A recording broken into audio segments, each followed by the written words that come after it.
Prince Harry and Meghan Markle have fired multiple shots towards the royal family since their shocking departure from the fold, and now it seems that the Queen is preparing to fight back. Last week, it was claimed she had lawyered up ahead of the release of Harry's autobiography, said to be out next year.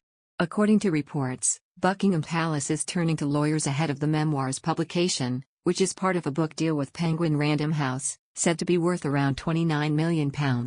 Royal aides are thought to consulting experts in libel and privacy cases, amid fears the book could contain more damaging accusations.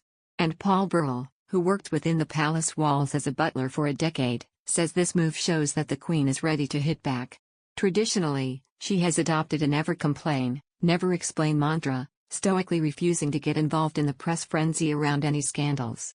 Paul says, the Queen lawyering up is totally unprecedented. It's her way of saying, enough is enough now. The Queen is a warm, fair, loyal, forgiving, compassionate woman, but if you cross her more than once, or tell her lies, you lose her respect. And it seems things have gone too far. Harry and Meghan show no signs of stopping the missiles. Back in the day, the never complain, never explain rule could work, and it added to the mystery and privacy of the royals. Nowadays, with how quickly news travels and social media, it simply can't work, especially given Harry and Meghan's allegations. This constant drip of information from across the Atlantic, which seems never-ending, has the potential to do an awful lot of damage to both the monarchy and her family. I suspect the Queen is apprehensive about what could come next from Harry and also Meghan, and so their next claims will no doubt force the Queen to fight back. Now, Paul tells that the royals seem to finally be taking decisive action to limit the damage from the ongoing slights against the royal family. Paul says, I think, for the royals, the drawbridge is up now. With Harry's autobiography in the offing, they are regrouping and realizing they need to do something. Prince Philip was always the Queen's #1 source of advice and solace, but now that he is very sadly gone, I believe she'll be turning to Prince Charles and Prince William. And they will no doubt be of the opinion that there needs to be a modernizing of the royals now, a new era. I imagine the younger royals are advising her, it's time to get real and speak up.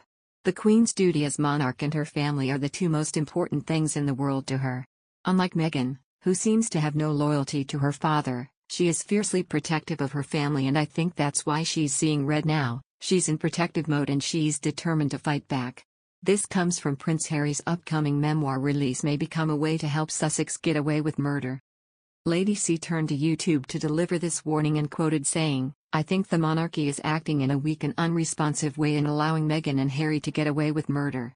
However, I think what people don't realize is that a reputable institution that is law-abiding and is respectful of right generally cannot ride roughshod over the rights of others just because it suits it.